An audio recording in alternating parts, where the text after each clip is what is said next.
এখন পর্যন্ত চিন্তা আছে ক্লাস 5 পর্যন্ত এখানে থাকবে। এর বাইরে আমরা এখন চিন্তা করতেছি না, যেহেতু বাইরে চিন্তা করলে জায়গারও অনেক দরকার আছে, সেজন্য আমরা আপাতত ক্লাস 5 পর্যন্ত সীমাবদ্ধ রাখবো। তৃতীয় তলায় আমরা ক্লাস 5 পর্যন্ত রাখতেছি। এরপরে একটি পরিচালনা পরিষদের মিটিং রুম ও লাইব্রেরি থাকবে এখানে, আমরা এই ধরনের একটা চিন্তা করছি। এরপরে আমাদের 2 তলা, আপাতত আমরা 2 তলা পর্যন্ত কমপ্লিট করার খেয়াল আছে প্রাথমিকভাবে। 3 তলা 4র্থ তলা এটা পরে চিন্তা করব।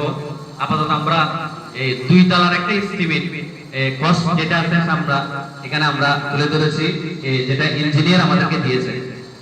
টোটাল স্কয়ার ফিট হচ্ছে 1480 স্কয়ার ফিট টোটাল জায়গাটা।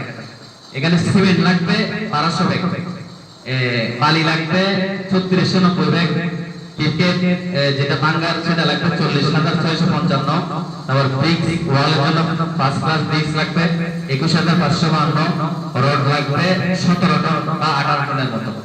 এরপরে প্লাস্টিক ডোর